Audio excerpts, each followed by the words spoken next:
Okay, so then I know that was a real crash course in the elbow joint, but we still have the hip joint to talk about. So also known as the coxal joint, again, that other anatomical landmark, as a strong ball and socket art diarthrosis. So it does move in three planes, but you'll have something, well, actually, maybe I'll save that for next lecture. So wide range of motion, these ball and socket joints, they have the widest range of motion. They can move in three axes.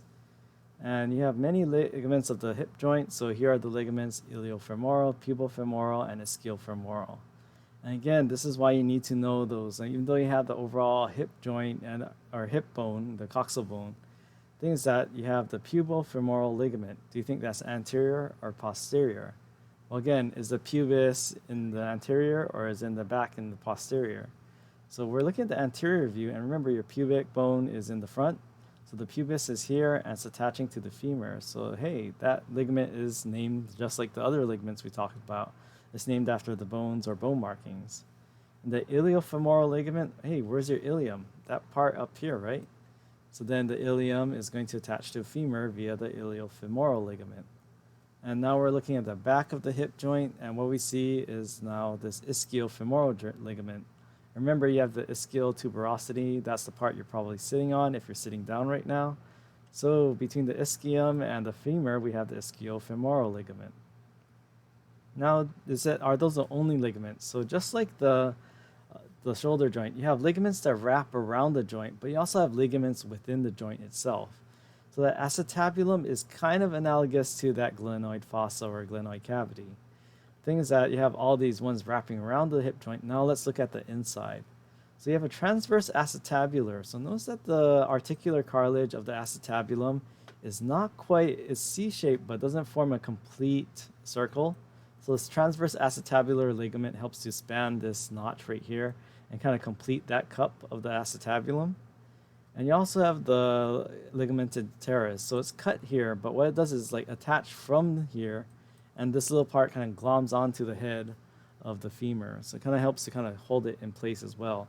So you have something surrounding the head of the femur, but you also have something attaching to the femur itself and kind of holding its place in the hip joint. And then not only do you have a labrum in your glenoid, or surrounding your glenoid cavity or slash fossa, you also have an acetabular labrum.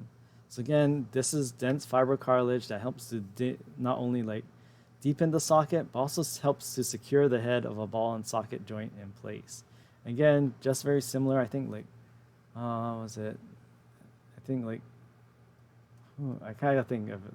I think it was Tyson Gay or one of the Olympic runners. Like he had an acetabular labral tear. So the thing about labral tears, even though they're a ring, they're very important for stability. So often when an athlete has a labral tear, they're not quite at their best even though they can heal, they're not quite at 100% because the overall structure and integrity of that joint was affected.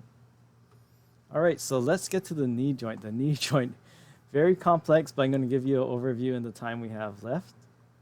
So it is a modified hinge joint. So again, you have the elbow joint, the humeral ulnar joint is a typical hinge joint. But knee joint is kind of similar, but it has a slight rotation and locking mechanism. So it supports and transfer weight from the femur to tibia. Again, unless you're like a b-boy or something, you're not typically doing load-bearing exercises on your elbow joint. But this is a big difference why the knee joint is so stable and also has all these little ligaments, because again, it supports all this weight from the knee up. So we have our knee articulations, we have our femur and tibia. We're looking at the right tibial femoral joint. So what we have here, again, we're looking at the right one. So the lateral condyle will be toward the outside of this knee joint. The medial condyle will be toward the inside.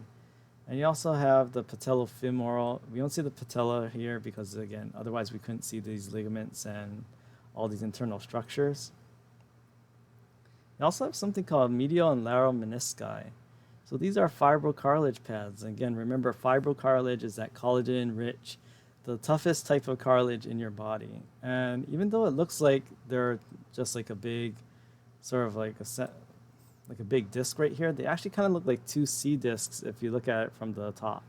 So what they are is more like they're at the, just like you have a lateral and medial condyle, you have the lateral and medial meniscus that is inferior and supporting the condyles of the femur. So the thing is that they're kind of like shock absorbers. So what they do is not only like cushion. So again, remember your knee joint has to deal with all this pressure and weight. It's load bearing. So it makes sense to have a little extra padding with this very tough fibrocartilage to help stabilize it, especially if you're doing a lot of walking, running, or jumping, anything that pounds your knees. And not only that, they also give lateral support. So your knee doesn't rock back and forth laterally side to side when you're walking as well. Now, not only do you have those like fibrocartilage menisci, but you also have,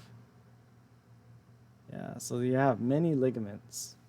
So here we have patellar, popliteal, anterior and posterior cruciate ligaments, and your tibial and fibular collateral ligaments. So this is what, at least in this class, I know like this often have, like, are the menisci a ligament? No, they're fibrocartilage. So again, they're not that they're not important to the, they're not that the menisci aren't important to the knee joint. But remember, ligaments are dense fibrous connective tissue, whereas the menisci, they're very important, but they're fibrocartilage and more shock absorbers. But even that's kind of underselling what they do, because they also like detect pains, and they're also very important for proprioception, your overall sense of body position, and how you know where your knee, how flexed your knee is, where your knee is in space. Yeah, but actually that's getting a little too far ahead. But yeah, 7 major ligaments. So again, we have our patellar ligament. Some other professors, they say it's patellar tendon. I'm like, it's the same structure. It's just referring to this overall thing. But yeah, patellar ligament is one of the ones that help to stabilize the knee joint. Patellar ligament / tendon. Then you have collateral ligaments. Remember that radial and ulnar, they cooperate and they're lateral. So not just like the radial and ulnar, collateral ligaments help stabilize the elbow. You have the tibial and the fibular collateral ligaments helping to stabilize the sides of a knee joint.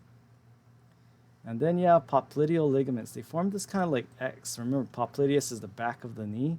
So you have 2 of these ligaments that wrap across each other. And then, so that was one patellar ligament / tendon. Then you have the collateral ligaments. You have the popliteal. So that was 5 of them. Now where are this number 6 and 7? This is what we have here. So you have you probably heard of this ACL, anterior cruciate ligament, and then you have the posterior cruciate ligament. So yeah, one's in front, the anterior, and the other one's in the back. So that term cruciate refers to an X shape. So then what you have is your anterior and posterior cruciate ligaments. They form an X within this part right here of your inner part of your knee joint. So that's what we have here. So the thing is that this is also important forming some sort of rotational stability between your femur and tibia. So the ACL and the PCL, they're very important in kind of providing rotational stability to the overall knee joint. Okay, so then here we have ACL, PCL. And yeah, so let's talk about knee injuries. So what we have here is like, okay, this is the anterior of the right knee. They're still seeing the right knee.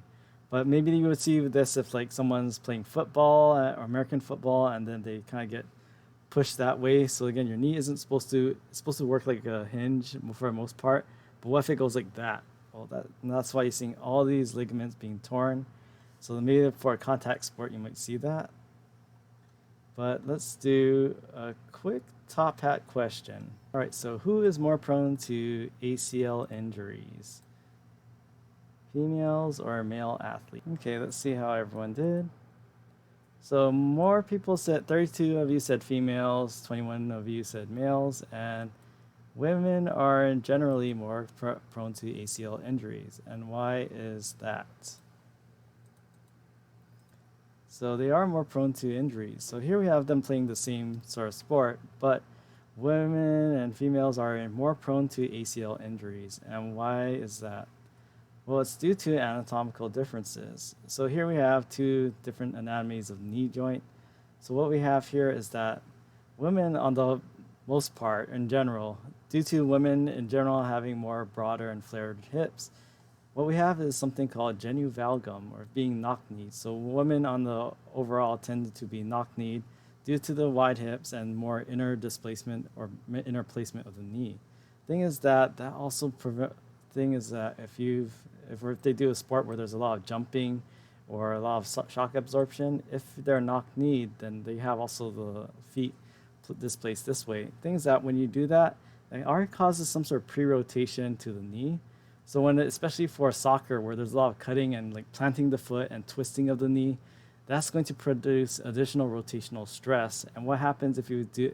Remember, you have an ACL and PCL providing rotational stability.